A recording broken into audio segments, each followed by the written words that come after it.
Hello everybody, welcome all here. क्या आप जानते हैं प्लास्टिक में करंट क्यों नहीं फ्लो होता? क्या आप जानते हैं बिजली के तार मेटल से क्यों बनाए जाते हैं? मेटल मतलब जैसे कॉपर है, आयरन है, एल्युमिनियम है। इन सवालों के जवाब हमें मिलते हैं बैंड थ्योरी में, बैंड सिद्धांत में। तो आइए पढ़ते हैं बैंड सिद्धांत। बैंड सिद्धांत क्या होता है? वीडियो को पूरा ध्यान से देखिए और बैंड सिद्धांत अगर समझ में आ गया है तो हमें कमेंट करके ज़रूर बताइए कि आपको समझ आ गया है।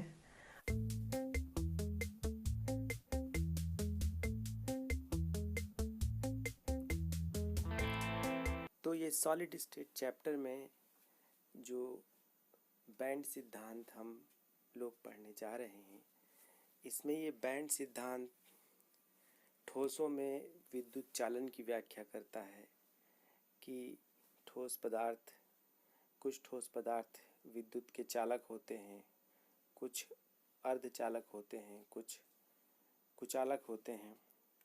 तो इस सिद्धांत के अनुसार ठोस तीन प्रकार के होते हैं। विद्युत चालन के आधार पर ठोस तीन प्रकार के होते हैं: चालक, अर्धचालक तथा कुचालक। तो चालक में वे ठोस पदार्थ आते हैं जो धातुएं होती हैं, जैसे मेटल्स। तो यहाँ हम नीचे ठोस को तीन प्रकार में लिख रहे हैं: चालक, अर्धचालक तथा कुचालक।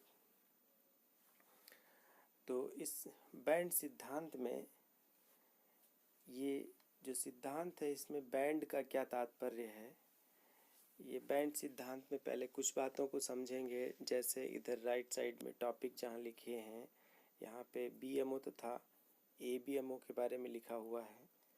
तो ये बीएमओ तथा एबीएमओ क्या होते हैं?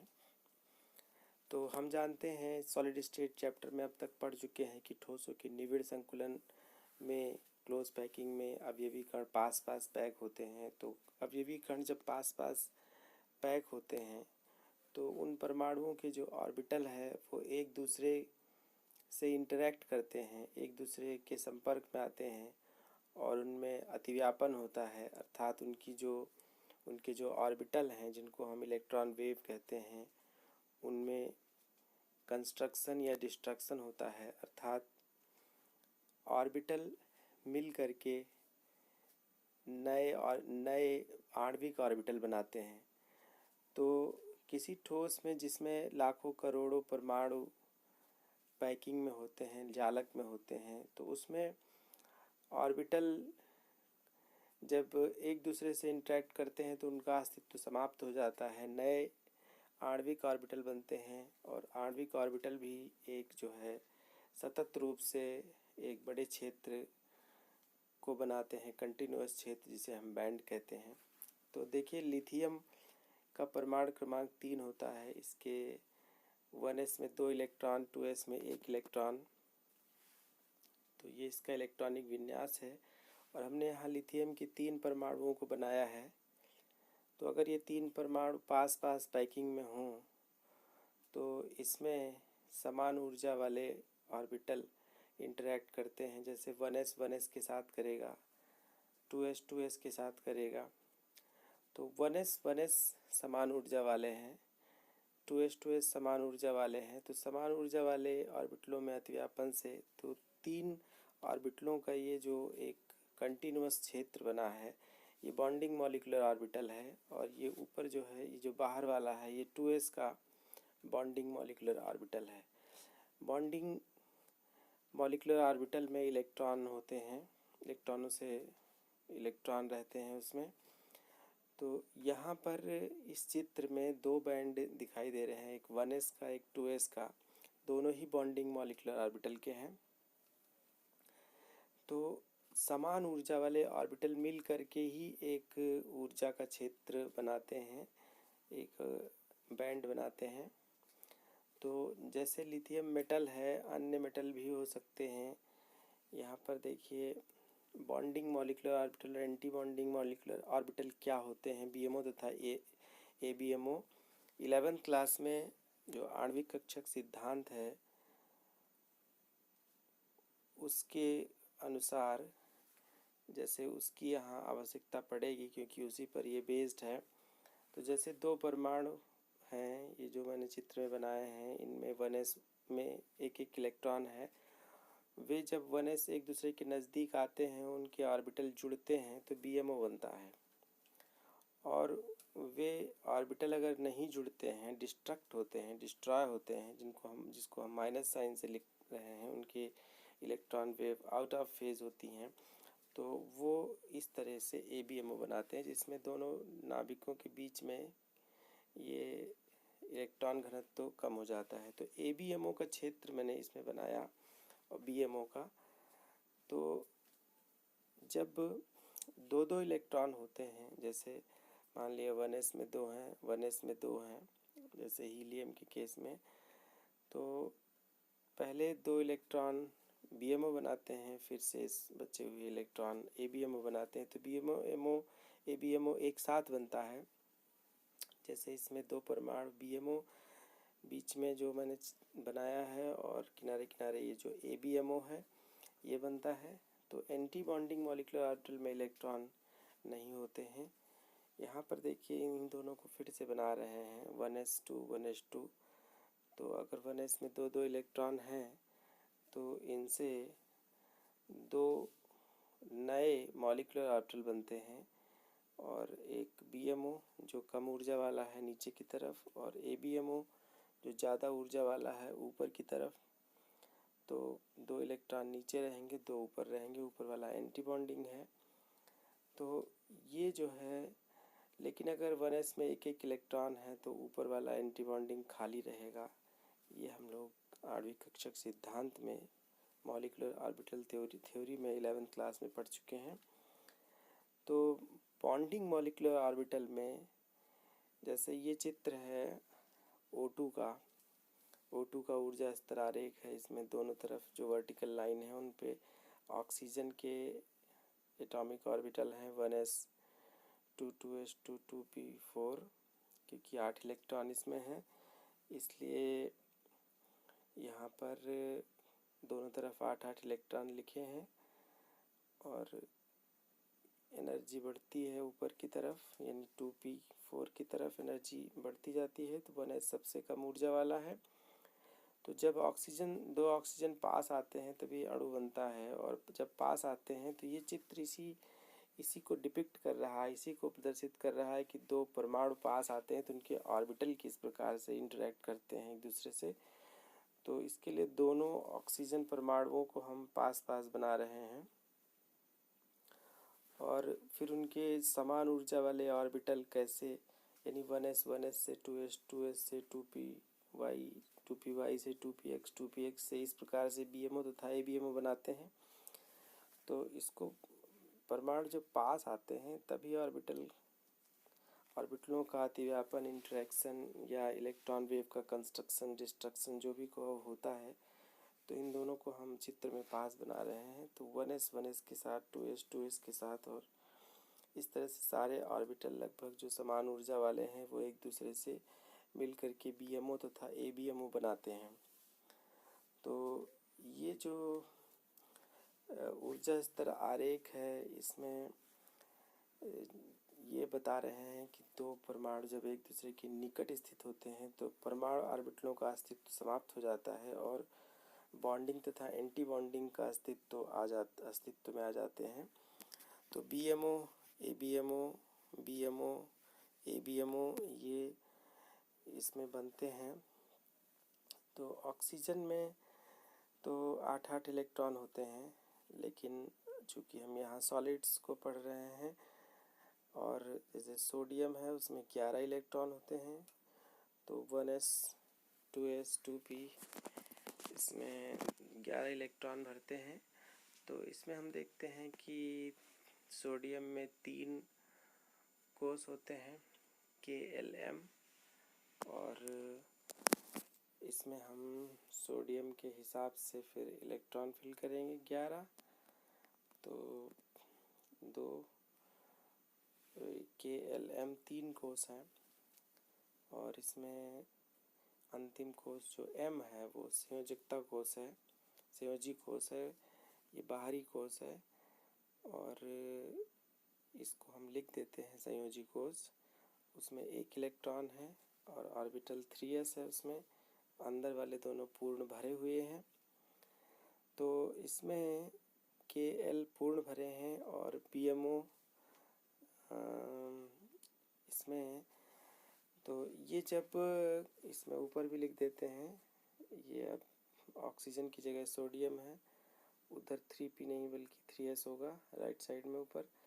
तो यहाँ पर जो ऊपर ग्रीन से बने हुए हैं ये ऑर्बिटल 3s वाले, ये संयोजी कोष के हैं। यानी 3s जब अतिव्यापन 3s जब मिलते हैं एक दूसरे से तो एक BMO तथा एक ABMO बनता है। तो हमें संयोजी कोष के जो ऑर्बिटल हैं वो जब अतिव्यापन करते हैं, वे जब BMO तथा ABMO बनाते हैं, उसी से हमें यहाँ पर ज़्यादा मतलब है। तो यहाँ दो परमाणुओं के लिए चित्र मैंने दिखाया था। अब जो चित्र बना रहे हैं उसमें कई सारे सोडियम बगल बगल स्थित हैं। तो सोडियम बगल बगल स्थित होने का मतलब है कि उनके ऑर्बिटल एक दूसरे के संपर्क में आएंगे। तो 3s यानी संयोजी कोष के ऑर्बिटल ही BMO तथा ABMO बनाएंगे। अंदर वाले भी बनाएंगे, लेकिन यहाँ पर हम बाहर वालों को देख रहे हैं। तो इसमें 3s यानी प्रत्येक सोडियम का, प्रत्येक का 3s का एक इलेक्ट्रॉन जो कि गोलाकार ऑर्बिटल होता है, वो जब इंटरेक्शन करेंगे तो BMO बॉन्डिंग मॉलिक्यूलर ऑर्बिटल बनाएंगे। तो वो पूरा एक सतत क्षेत्र होगा, कंटिन्यूस बैंड होगा, यानी उसमें इलेक्ट्रॉन कहीं भी जा सकता है पूरे क्षेत्र में। तो ये BMO का बैंड है। और ऊपर जो खाली वाला है ज़्यादा ऊर्जा वाला, वो ABMO है। तो BMO इलेक्ट्रॉन से भरा होता है, ABMO खाली होता है। और ये संयोजी कोष के इलेक्ट्रॉन ही, ऑर्बिटल ही जो है BMO तथा ABMO बनाते हैं। तो बैंड सिद्धांत के इस पॉइंट में हमने ये बताने की कोशिश की कि बॉन्डिंग मॉलिक्यूलर ऑर्बिटल तथा एंटी बॉन्डिंग मॉलिक्यूलर ऑर्बिटल यानी BMO तथा ABMO कैसे होते हैं, यानी कैसे बनते हैं। तो जो संयोजी कोष के इलेक्ट्रॉन होते हैं, ऑर्बिटल होते हैं, वो जो BMO बनाते हैं, उनका पूरा जो सतत कंटिन्यूअस पूरा ऑर्बिटलों का जिसमें इलेक्ट्रॉन भरे रहते हैं वो क्षेत्र होता है, उसे हम वैलेंसी बैंड कहते हैं। और जो ABMO का बैंड होता है वो भी पूरा कंटिन्यूअस होता है, उसमें इलेक्ट्रॉन नहीं होते हैं, उसको हम कंडक्शन बैंड कहते हैं। तो ये दोनों ही बैंड सतत होते हैं, कंटिन्यूअस होते हैं, लेकिन एक में इलेक्ट्रॉन भरे होते हैं और एक में इलेक्ट्रॉन नहीं होते हैं। कुछ कुछ धातुओं में वैलेंसी बैंड में भी आंशिक रूप से इलेक्ट्रॉन हो सकते हैं। तो इस बैंड थ्योरी में जो यही बताया जा रहा है कि किसी ठोस में अवयवीकरण जब जालक में स्थित होते हैं, उससे पहले उनके ऑर्बिटल एक दूसरे के संपर्क में आते हैं, एक दूसरे से इंटरेक्ट करते हैं, फिर वो उनके संयोजी कोष के जो ऑर्बिटल हैं वो बॉन्डिंग मॉलिक्यूलर ऑर्बिटल बनाते हैं। उनका क्षेत्र एक कंटिन्यूअस क्षेत्र होता है जिसमें इलेक्ट्रॉन कहीं भी आ जा सकते हैं संयोजी कोष के। और उनका जो एंटी बॉन्डिंग के ऑर्बिटल होते हैं वो भी एक कंटिन्यूअस क्षेत्र बनाते हैं, वो होता है चालन बैंड, कंडक्शन बैंड। तो इस चित्र में जो हम बना रहे हैं उसमें हमने BMO को शेड किया है और एंटी बॉन्डिंग को शेड नहीं किया है, लेकिन यहाँ पे दिखाया है कि ये दोनों क्षेत्र एक दूसरे से इस प्रकार ओवरलैप करते हैं कि इसमें से इलेक्ट्रॉन उस क्षेत्र में आसानी से जा सकते हैं।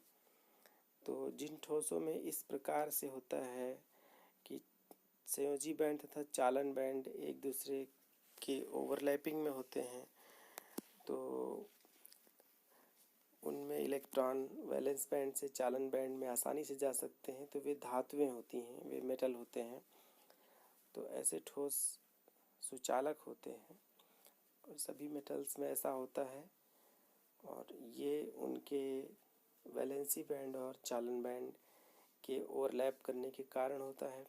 अन्यथा इलेक्ट्रॉन अगर वैलेंसी बैंड से कंडक्शन बैंड में नहीं जा सकता तो उसमें विद्युत चालन नहीं होगा। और कुछ ठोसों में ऐसा होता है कि उसमें जो संयोजी बैंड के इलेक्ट्रॉन हैं वो चालन बैंड में आसानी से नहीं जा सकते। उनके बीच में एक ऊर्जा का बैरियर होता है, यानी उनको ऊर्जा चाहिए तभी यहाँ से वहाँ जा सकते हैं, एक क्षेत्र से दूसरे क्षेत्र में। तो ये ऊर्जा लगभग 0.1 इलेक्ट्रॉन वोल्ट से 3 इलेक्ट्रॉन वोल्ट के बीच होती है। तो ऐसे पदार्थों को इतनी ऊर्जा देनी पड़ती है तब जो है वो उनमें विद्युत चालन होता है, अदरवाइज़ वो विद्युत चालन नहीं होता है। और कुछ ठोस ऐसे होते हैं कि जिनमें कंडक्शन बैंड तथा वैलेंस बैंड के बीच में काफ़ी, यानी 3 इलेक्ट्रॉन वोल्ट से ज़्यादा का गैप होता है, ऊर्जा गैप होता है। और वर्जित क्षेत्र होता है, यानी वैलेंसी बैंड से इलेक्ट्रॉन कंडक्शन बैंड में आसानी से नहीं जा सकते, इसलिए उनमें यानी ज़्यादा, यानी लगभग 6 इलेक्ट्रॉन वोल्ट ऊर्जा चाहिए, तो वे कुचालक होते हैं, यानी ऐसे ठोस कुचालक होते हैं।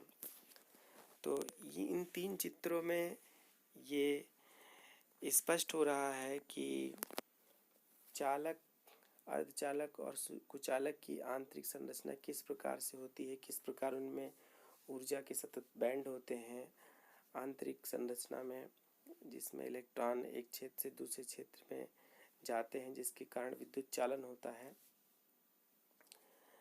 तो बैंड सिद्धांत इन्हीं बैंडों की बात करता है, जो ये बैंड किसके हैं, ऑर्बिटलों के सतत क्षेत्र हैं। अब इसमें देखिए मैं ये दिखाने की कोशिश कर रहा हूँ कि ये वैलेंसी बैंड इलेक्ट्रॉनों से भरे होते हैं या आंशिक रूप से भरे होते हैं, और कंडक्शन बैंड खाली होते हैं। तो ऐसा तो धातुओं में होता है, मेटल्स में होता है। तो हम लोगों ने बैंड सिद्धांत के जितने जो टॉपिक्स थे, जो पॉइंट्स थे, वो देख रहे हैं। BMO, ABMO, संयोजकता बैंड, चालन बैंड, ऊर्जा गैप। तो ये जो चित्र हम बना रहे हैं सिलिकॉन का, सिलिकॉन एक सेमीकंडक्टर है, यानी वर्ग 14 में, पीरियोडिक टेबल के वर्ग 14 में ऊपर स्थित है सिलिकॉन। सिलिकॉन के बाह्य कोश में 4 इलेक्ट्रॉन होते हैं। उसे अष्टक पूर्ण करने के लिए 4 इलेक्ट्रॉन की आवश्यकता होती है। तो वो अन्य सिलिकॉन से 4 इलेक्ट्रॉन की साझेदारी करके 4 से सहसंयोजक बंध बनाता है। तो इस चित्र में एक सिलिकॉन 4 सिलिकॉन से बॉन्डेड है कोवेलेंट बॉन्ड से, और ये चित्र में तो 90 डिग्री का एंगल दिख रहा है, लेकिन ये वास्तव में सिलिकॉन टेट्राहेड्रल एंगल में 109.5 डिग्री पर सारे कोण बनाता है। तो इसमें सारे इलेक्ट्रॉन चूँकि बॉन्डिंग में है, इसलिए विद्युत चालन कैसे होगा, यानी इसमें कहीं इलेक्ट्रॉन फ्री नहीं है, और इसका जो वैलेंसी बैंड है और कंडक्शन बैंड है उसके बीच में गैप भी है। तो जब हम इसको ऊर्जा देते हैं तो इसके वैलेंसी बैंड, यानी जो 4 इलेक्ट्रॉन हैं जिन ऑर्बिटलों में बाह्य कोश के, वे 4 ऑर्बिटल अन्य परमाणु के ऑर्बिटलों से अतिव्यापन करके और इंटरेक्शन से जो पूरा एक सतत क्षेत्र बनाते हैं वैलेंसी बैंड का, वहाँ से इलेक्ट्रॉन चालन बैंड में जाने के लिए इनको ऊर्जा की ज़रूरत होती है, हीट या लाइट इस पे देते हैं, तब जा कर के ये विद्युत चालन करते हैं। तो सिलिकॉन जो है अर्धचालक है, और उसको टेम्परेचर, ताप, एनर्जी मिलने पर ही वो चालन का कार्य करता है।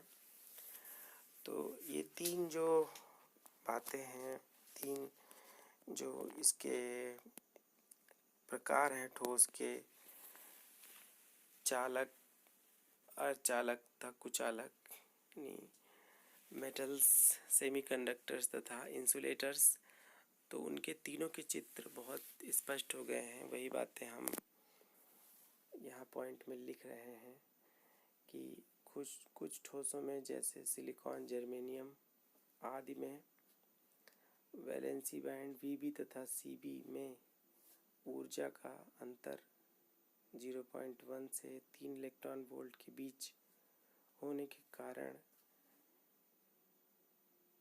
इनको ऊर्जा देने पर ही इलेक्ट्रॉन वैलेंसी बैंड से कंडक्शन बैंड में जाते हैं, अतः इनकी चालकता कम होती है। तो ये मेटल्स की तरह जो है इतना आसानी से विद्युत चालन नहीं करते हैं, लेकिन फिर भी जो है ऊर्जा देने पर करते हैं। और कुचालकों में जैसे प्लास्टिक, रबड़, लकड़ी, कांच, हीरा एटसेट्रा, वैलेंस बैंड तथा कंडक्शन बैंड के में ऊर्जा गैप बहुत अधिक होने के कारण वही बात जो हम बता चुके हैं वही यहाँ पर लिख रहे हैं कि ऊर्जा गैप बहुत अधिक होता है, इससे इलेक्ट्रॉन एक क्षेत्र से दूसरे क्षेत्र में नहीं जा सकते। तो इसलिए विद्युत चालन इनमें नहीं होता है। तो ये सारे पॉइंट्स बैंड सिद्धांत के हैं और हम उम्मीद करते हैं कि अब आप ये समझ गए होंगे कि कुछ पदार्थ विद्युत के चालक क्यों होते हैं और कुछ कुचालक क्यों होते हैं। एक और टॉपिक पढ़ेंगे हम लोग अर्धचालक के बारे में, सेमीकंडक्टर। तो सेमीकंडक्टर क्या होते हैं अभी आपने बैंड सिद्धांत से देखा, लेकिन थोड़ा इनको और डिटेल में पढ़ते हैं। तो इनकी डेफिनेशन क्या है? वे पदार्थ जो शुद्ध अवस्था में बहुत कम ताप पर विद्युत के कुचालक होते हैं। जैसे अभी सिलिकॉन की बात कर रहे थे, उसमें सिलिकॉन में प्रत्येक सिलिकॉन अन्य सिलिकॉन से 4 बॉन्ड से बॉन्डेड है। तो और उसमें वैलेंसी बैंड और कंडक्शन बैंड में गैप भी है, इसलिए विद्युत का कुचालक है। परंतु अधिक ताप पर या ऊर्जा देने पर उनमें या अशुद्धि मिलाने पर उनकी चालकता बढ़ जाती है या विद्युत चालन होने लगता है। तो ये पदार्थ जो है अर्धचालक कहलाते हैं। ऐसे पदार्थों को अर्धचालक कहते हैं। तो अर्धचालक कितने प्रकार के होते हैं? कई प्रकार से अर्धचालक बनाए भी जाते हैं। तो अर्धचालक 2 प्रकार के होते हैं, बाह्य अर्धचालक तथा अंतः अर्धचालक या नैज अर्धचालक। तो जो बाह्य अर्धचालक होते हैं, अगर उसका एग्जाम्पल देखें तो एग्जाम्पल इसका सिलिकॉन तथा जर्मेनियम है, और इसका भी एग्जाम्पल वही है, सिलिकॉन तथा जर्मेनियम दोनों ही अर्धचालक हैं, सिलिकॉन और जर्मेनियम। तो बाह्य अर्धचालक का मतलब क्या हुआ कि इनमें अशुद्धि मिलाई जाती है। जैसे थोड़ा सा ठोस सिलिकॉन या जर्मेनियम लेके, यानी जितना भी लेंगे उसमें कुछ अशुद्धि मिलाएंगे, थोड़ी अशुद्धि बहुत कम रहती है, ये सिलिकॉन और जर्मेनियम की मात्रा ज़्यादा रहती है। तो अशुद्धि मिलाने से वो या तो P प्रकार के अर्धचालक बन जाते हैं या तो N प्रकार के अर्धचालक बन जाते हैं। तो P से मतलब यहाँ पॉजिटिव से है, N से मतलब निगेटिव से है। और वहीं पर अंतःचालक जो होते हैं, अंतःचालक बहुत अति शुद्ध रहते हैं, उनमें कहीं कोई मिलावट नहीं की जाती है, उनमें केवल ऊर्जा देने पर ही वैलेंसी बैंड से कंडक्शन बैंड में इलेक्ट्रॉन जाते हैं, इसलिए चालकता बढ़ती है। तो ये अशुद्धि मिलाने पर कैसे चालकता बढ़ जाती है ये देखना है। जैसे वर्ग 14 में carbon, silicon, germanium, tin, lead है।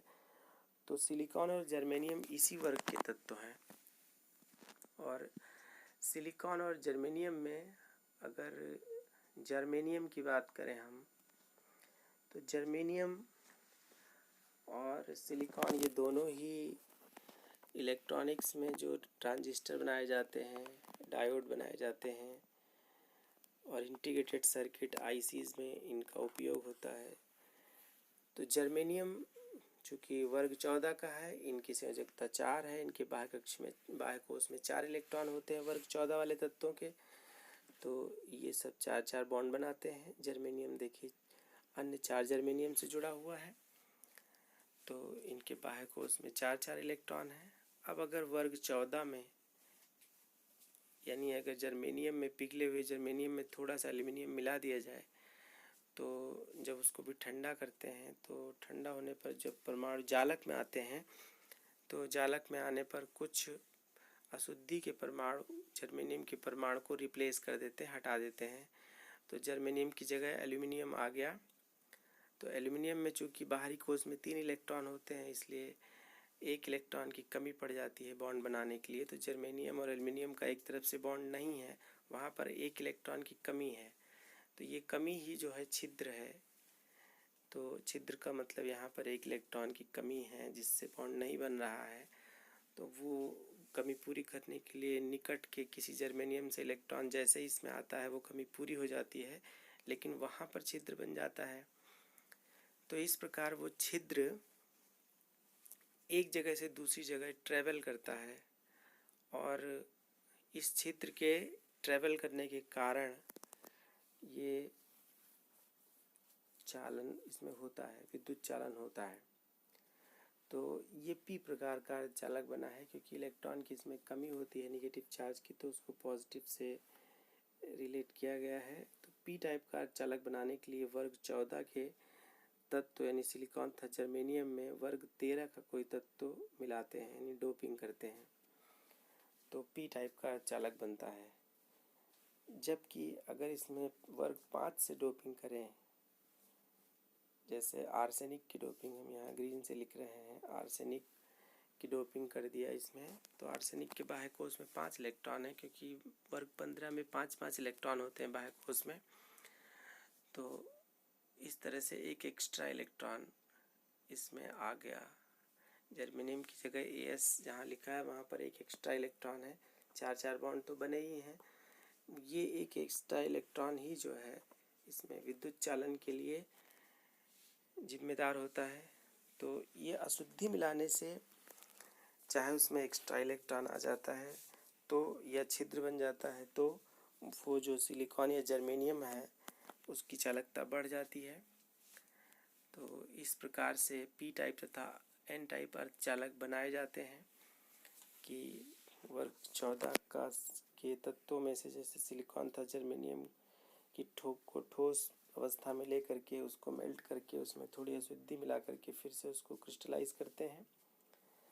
तो इन ठोसों का, इन जो अर्धचालकों का हम के बारे में पढ़ रहे हैं, इनका उपयोग कहाँ है, कंप्यूटर, कैमरा, मोबाइल, लैपटॉप में या जो भी आईसीज, ट्रांजिस्टर ये सब हैं, सोलर पैनल्स में, इन सब जगह इनकी जो चिप हैं बनाई जाती हैं और इनका उपयोग किया जाता है। PN junction, NP junction diode बनाने में भी इनका उपयोग किया जाता है। तो इनके बहुत सारे उपयोग हैं और हम लोगों ने आज के इस वीडियो में बैंड सिद्धांत को पढ़ा, धातुओं, अर्धचालकों और कुचालकों।